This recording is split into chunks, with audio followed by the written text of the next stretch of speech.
starting in verse 23. And it came to pass that he went through the cornfields on the Sabbath day, and his disciples began as they went to pluck the ears of corn.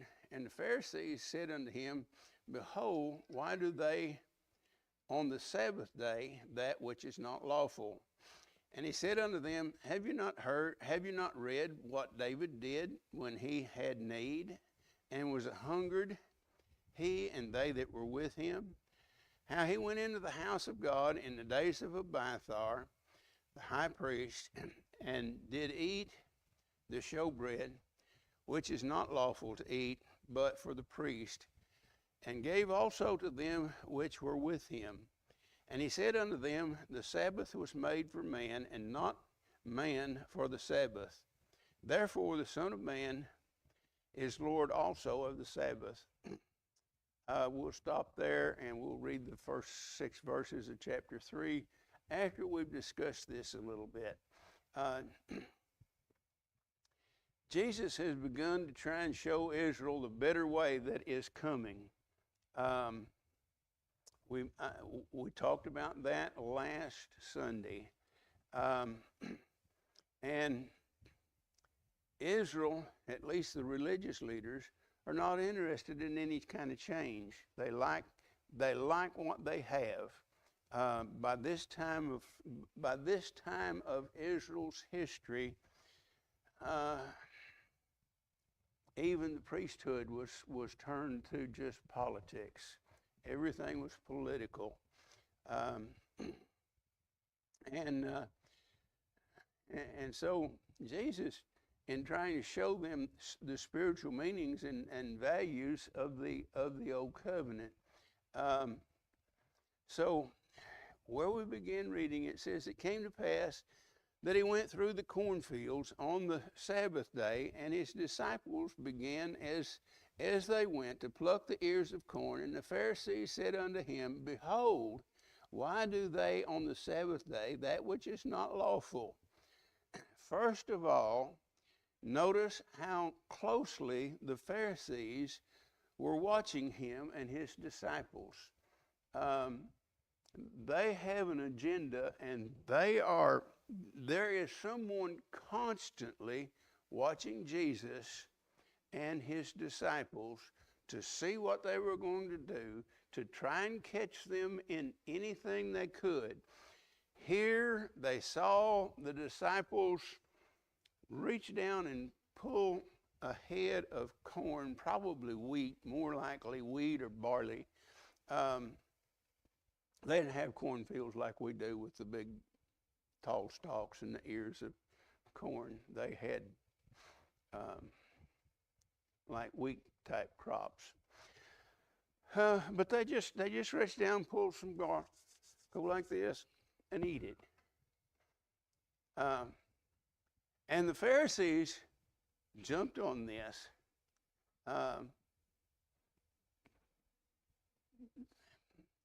It just didn't slip past their, it didn't slip past their eyes. They saw it. And so immediately they say, Whoa, why are your disciples breaking the law? I have been told, and found it to be pretty much so, the people who yell the loudest over someone else's sin is usually hiding some sin of their own. And they're wanting to say, look at him, instead of seeing me. But according to Jesus, the Pharisees would strain at a gnat to swallow a camel. Matthew 23, starting in verse 23, says, Woe unto you, scribes and Pharisees, hypocrites! You pay tithe of mint and anise and cumin, and have omitted the weightier matters of the law, judgment, mercy, and faith. These ought you to have done, and not to leave the other undone. You blind guides, which strain at a gnat and swallow a camel. They were critical of the disciples not because they were taking grain from someone else's field. They were accusing and critical of the disciples because they were plucking grains of wheat, and they considered that manual labor. Just pulling a head off and going like this and eating it. Not so much the eating it, but it's pulling it off and rubbing it in your hands. That's manual labor. You're working on the Sabbath. Why are your disciples breaking the law? You're working on the Sabbath. It's important that we recognize what was happening, so that we can understand what Jesus is trying to tell them when he gives this answer. They were depending on the law. Leviticus 23:3 says, 6 days shalt thou work be done, but the seventh day is the Sabbath of rest and holy convocation. You shall do no work therein. It is the Sabbath of the Lord in all your dwellings. If you follow that back to the beginning, it was the seventh day was the Sabbath of rest and the seventh day was when God rested. In Genesis chapter 2, verse 3, and God blessed the seventh day and sanctified it, because in it he had rested from all his work which God created and made. When the children of Israel gathered manna in the wilderness, they gathered for 6 days, and on the sixth day they gathered enough for the Sabbath, or the seventh day. Any other day, the manna would spoil overnight, but miraculously it would not. It would not on Friday night, Sabbath being Saturday. So, in looking at this, the Pharisees were right. Actually, they'd gone to the extreme in calling out manual labor, but nonetheless, they were right in that they were to do no work on the Sabbath. But if we look at verse 27 of our text, Jesus said, the Sabbath was made for man, not man for the Sabbath. Therefore, the Son of Man is Lord also of the Sabbath. He's saying, don't you get it? Don't you understand? The Sabbath wasn't made for me. It wasn't a time for you to just do nothing but worship and praise me. The Sabbath was given for you, that you can rest. Man needs rest. Even on Sunday afternoon, man needs rest. And so he says the Sabbath is not something God set apart for man to please God. It was something that God did to please man. The human body needs rest. His answer to them then is this: have you never read what David did when he had need and was an hungered? He and they that were with him, how he went into the house of God in the days of Abiathar. Can I stop for a second? It's strange to me that we have so many names like Abiathar and Isaiah and all of these names in the Old Testament with an I sound, and there's not an I in Hebrew. There's not a single I in the Hebrew alphabet. Yod is the closest it comes, and it's usually usually has a sagol, which is E, underneath it. Every now and then I stop and I look up these names, and they don't look nothing like what we call them. Sorry.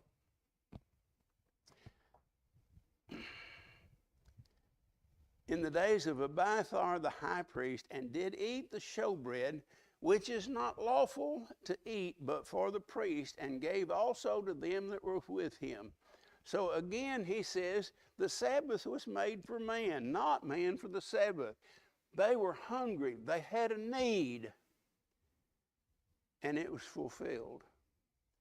The Sabbath was never intended to take precedence over human need.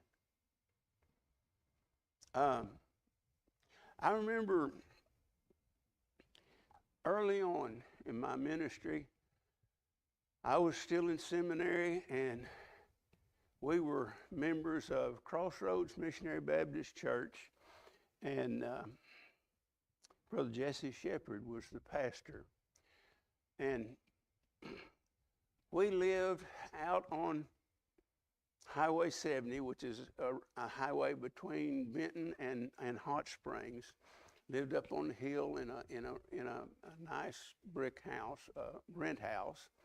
And you go down the hill to the little gravel road and turn left and go just 100 yards, and there was a little creek.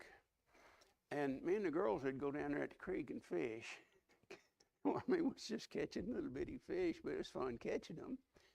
And we were over there on Sunday afternoon, and Brother Jesse drove by, and he was just shocked. He says, I never thought I'd seen you here fishing on Sunday. I said, well, we're coming to church tonight. He says, oh, yeah, I guess that's.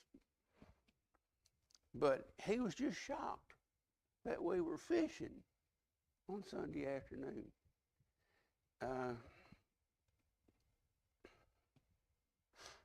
We didn't really need to fish, but then again, Sunday wasn't the Sabbath either.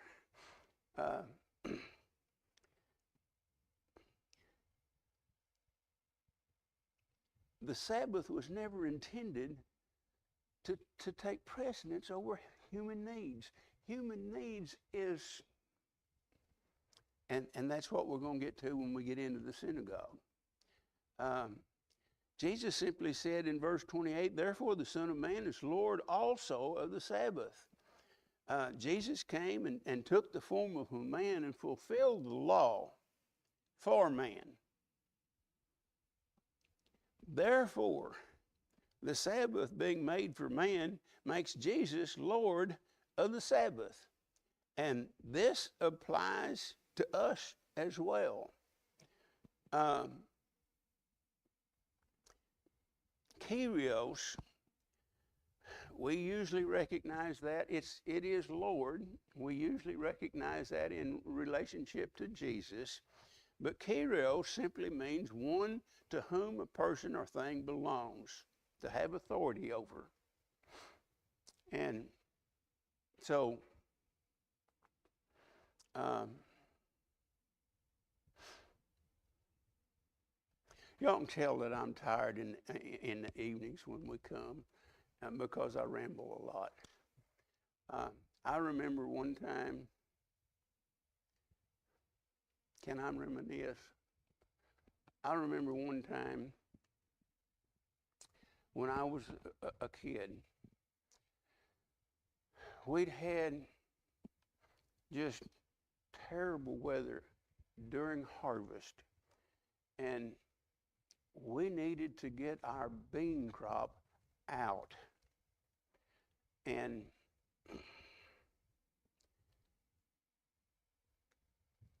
Grandpa decided that he would go ahead and work on Sunday because the weather was allowing it, but he wouldn't let us.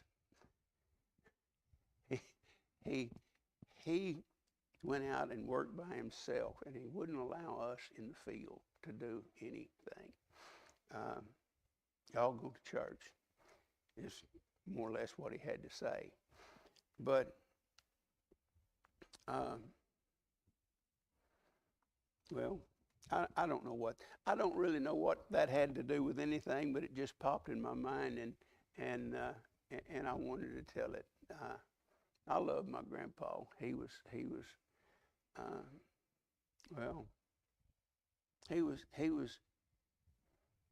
good to the family. Anyway,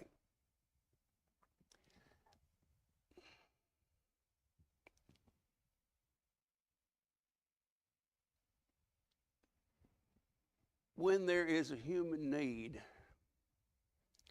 it takes precedence over the legalities of the law. Now, I hope you don't misunderstand what I'm saying. Especially so now, because as I said this morning, we're dead to the law. That doesn't mean that we go out and flaunt that, but we're no longer bound by it. So anyhow, in chapter 3, he enters again into the synagogue. I don't know if it's the same day or if it's, another occasion. It would seem that it is the same day, because this group has been watching him as he came through it calls it a cornfield. It's not corn, as I said, it's not corn as we know it. And they accused him there. And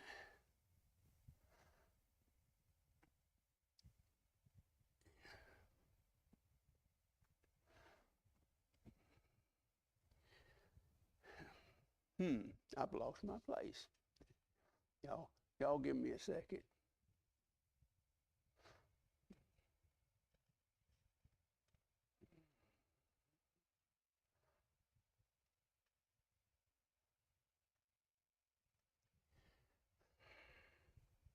No, I'm not. It's just not time to turn the page yet. In verse 1, he entered again into chapter 3, he entered again into the synagogue, and there was a man there which had a withered hand. And they watched him whether he would heal him on the Sabbath day, that they might accuse him. And he said unto the man which had the withered hand, Stand forth. And he said unto them, Is it lawful to do good on the Sabbath day, or to do evil, to save life or to kill? But they held their peace. Now, we have the same scenario as in the cornfield. They're concerned for what he's going to do on the Sabbath day. And he'd already made it plain that the Sabbath was to serve man, not vice versa. We don't serve. In the Old Testament, you weren't to serve the Sabbath. The Sabbath was to serve you. Man needs rest. God knew it. And it's even more affirmative under the new covenant. But at any rate,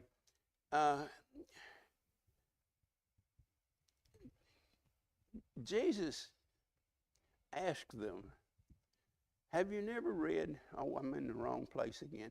He entered in, and the same scenario is this man needs healing. Jesus is able to heal him.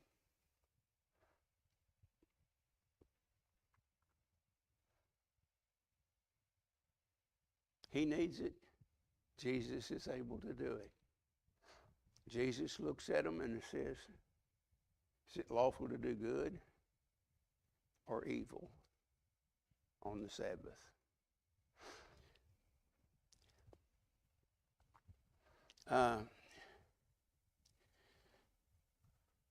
If I fell down out here in front and tore a big gash in my side, and I stumble around a lot. That's the whole reason for this. It's kind of a steering wheel, but it also catches me sometimes. I don't use it at home because I can bounce off the walls. We've got a real narrow hallway and what have you. Always something I can grab onto. But if I fell down out here, tore a big gash in my side, and it was bleeding, and you had it in your power to stop the bleeding and bandage me up, would it be good or evil for you to walk away and do nothing? That's the scenario that we're looking at. This man had a need, and Jesus was able to fulfill that need. Jesus looked them in the eye and asked, is it lawful to do good on the Sabbath day or to do evil?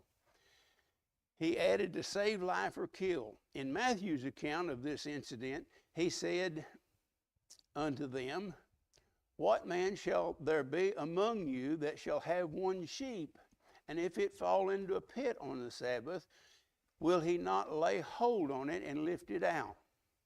How much then is a man better than a sheep? Wherefore is it lawful to do well on the Sabbath days?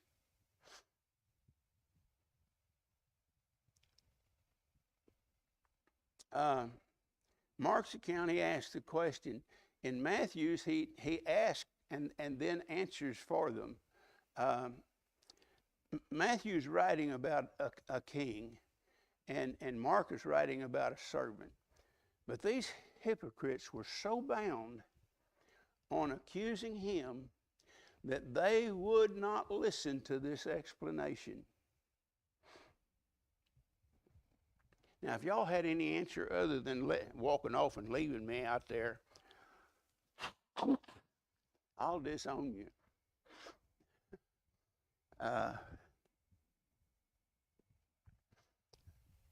But they weren't listening. They held their peace. Kind of like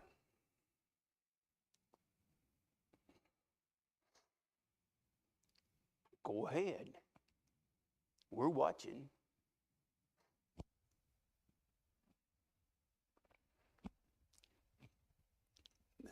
This callous unconcern for the man's plight made Jesus mad. Well, angry. To me, they're the same thing. Anyhow, he looks around about on them with anger, being grieved for the hardness of their hearts, and saith unto the man, stretch forth thine hand. And he stretched it out, and his hand was restored whole as the other. And the Pharisees went forth and straightway took counsel with the Herodians against him, how they might destroy him. Who are the Herodians? Well, they're the branch of lower government at this time.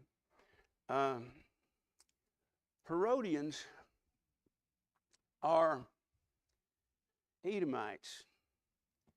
Edomites are descendants of Esau, who was displaced.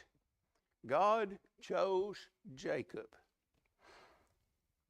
But the Herodians Trying to think of his name. The one, the father of Herod the Great. Anyway, he along with one of the Jewish priesthood line, both went to Rome begging Caesar to make them king. Well, Herod won. The Herodians, not only because of their heritage, but because how they ended up as, well, they no longer were called king, but tetrarchs over the land of Israel, meant that the Jews hated them. I mean, they just didn't just like them, they despised them. And yet, they hated Jesus more. And they were willing to team up with Herodians to try and find a way to destroy him.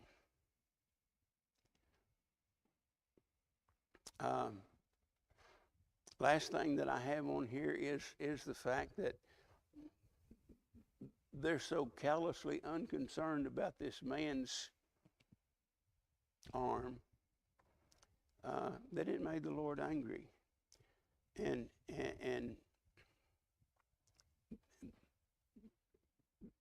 this reminds us that there are things that we can be angry about and not sin.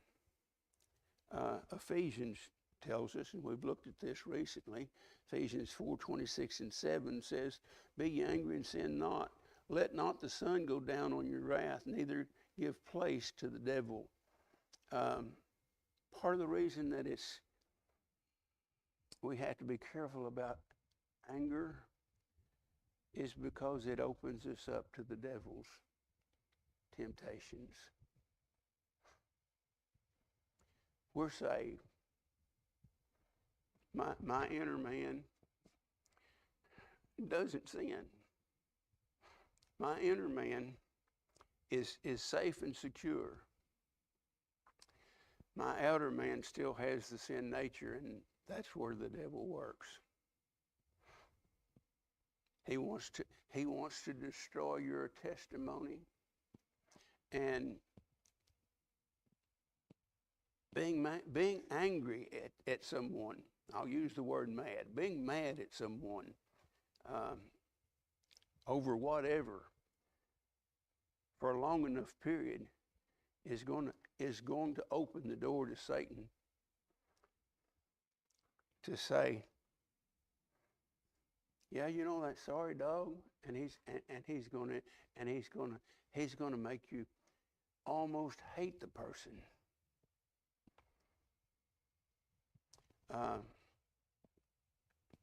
The Lord's anger was over their total blindness to God's love and their own smug self-righteousness. It says he was grieved at the hardness of their hearts. And so he tells man, "Stretch out your hand," and the man was made whole. What better day than the day of rest to be healed? I'd love to. This is Sunday. This is our day of rest.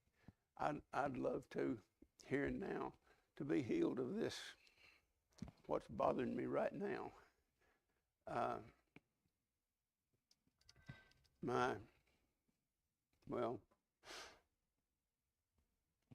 We're told that the Pharisees took counsel with Herodians to destroy Jesus. And this, really kind of goes back to something that I've said for years now,